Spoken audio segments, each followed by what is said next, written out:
Hola! Toleleje, toleleje. Kunin at basahin, kunin at basahin. Ako po si Kuya Sam Pagaduan, ang inyong kasama sa ating lumalim at mamunga Gospel Reflection. Ngayon ay August 10, 2026. Ang mabuting balita ng Panginoon ayon kay San Juan, chapter 12, verse 24 to 26. Noong panahong iyon, sinabi ni Jesus sa kanyang mga alagad, "Tandaan ninyo, malibang mahulog sa lupa ang butil ng trigo at mamatay, mananatili itong nag-iisa, ngunit kung mamatay, ito'y mamumungang ng marami. Ang taong labis na nagpapahalaga ng kanyang buhay ay siyang mawawalan nito, ngunit ang napopoot sa kanyang buhay sa daigdig na ito ay siyang magkakaroon nito hanggang sa buhay na walang hanggan.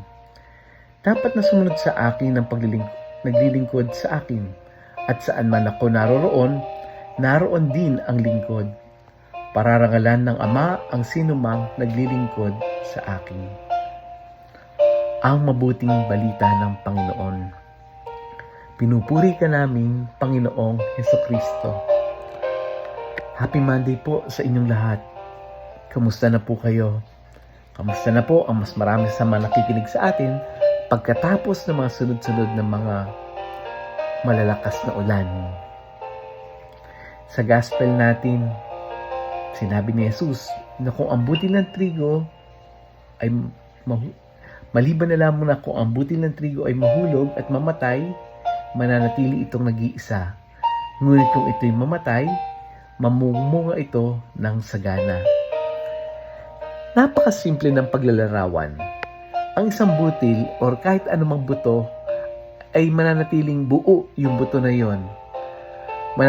Pagka yan ay halimbawa hawak mo lang, kapag yan ay itinago mo lang, same, mananatili siyang nag-iisa. Pero kung ito ay mahulog sa lupa, kung ito ay maitanim, dito nagkakaroon ng transformation. Kailangan itong malibing sa lupa. No? Ginamit ito ni Jesus upang ipaliwanag yung kanyang sariling misyon dahil malapit na ang kanyang paghihirap at kamatayan sa krus. Kasi during that time, ang paningin nila, ang krus ay tila simbolo ng pagkatalo. Pero kay Lord, kay Jesus, hindi. No? Ito ay simbolo na kung saan ito ay magbibigay ng isang buhay, ng mga bagong buhay. Kaya, kung tutuusin, bawat isa sa atin, ayaw nating maging butil na nakabaon sa lupa. Gusto natin nakikita agad ang resulta. Nakikita agad yung saan ba tayo pupunta. Gusto natin may recognition. Gusto natin may assurance. Pero ang proseso ng Diyos ay hindi laging ganoon. May mga season na parang nakalibing tayo. Tahimik, hindi napapansin, hindi nare-recognize. Minsan nga pakiramdam natin ay nakalimutan na tayo. Pero tandaan, you are not buried. Hindi ka nakalibing. But instead, you are planted. Ikaw ay nakatanim. May malaking pagkakaiba. Yung buried, ito yung mga pakiramdam na natalo sila. Pero yung planted, nandun din sila sa ilalim ng lupa, pero hinahanda sila para sa paglago. May mga panahon na kailangan nating bitawan ng isang bagay upang may mas mahalagang lumago. Kailangan nating bitawan yung ating pride para matutong humingi ng tawad. Bitawan yung sama ng loob para matutong magpatawad. Bitawan yung comfort para tayo ay makapaglingkod. Bitawan yung sariling plano upang magtiwala sa plano ng Diyos. Bitawan ang pangailangan para mapansin upang makagawa tayo ng kabutihan kahit walang nakakakita.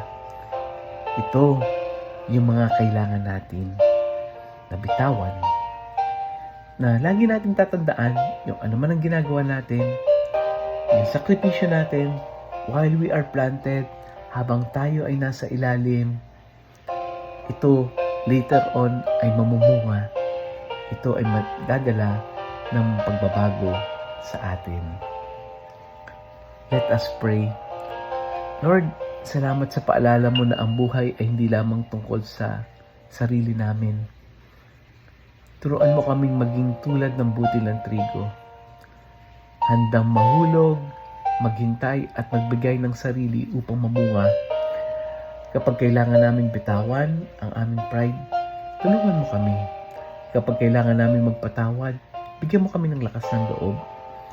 Kapag kailangan namin isuko ang aming sariling plano, turuan mo kaming magtiwala. At kapag dumadating ang mga panahong pakiramdam namin ay nakabaon kami, tahimik at walang nangyayari, ipaalala mo na hindi lahat ng nakabaon ay nawawala. May mga bagay na itinatanim mo upang balang araw ay mamunga. Nawa ang aming buhay ay maging parang butil ng trigo.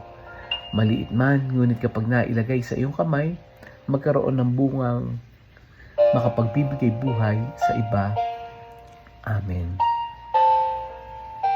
Friends, may kakilala ka bang nandun ngayon sa season na pakiramdam niya ay walang nangyayari sa kanyang buhay? Yung tahimik, hindi napapansin, parang walang bunga. I-share natin yung audio gospel na ito. Remember, hindi lahat, no? Dahil hindi mo nakikita na kung ano ang ginagawa ng Diyos, ibig sabihin ay wala siya. Yung buto, hindi natin nakikita kung paano tumutubo. Ganon din naman, hindi natin alam ano ba ang plano ng Diyos. Kaya magtiwala tayo. Kung tingin mo ay you are buried, hindi po. You are planted. Muli, ako po si Kuya Sam Pagaduan, lagi nag-aanyaya. Halina, tayo ay lumalim at mamunga. Lumalim sa pananampalataya at mamunga na mabuting gawa. God bless us all.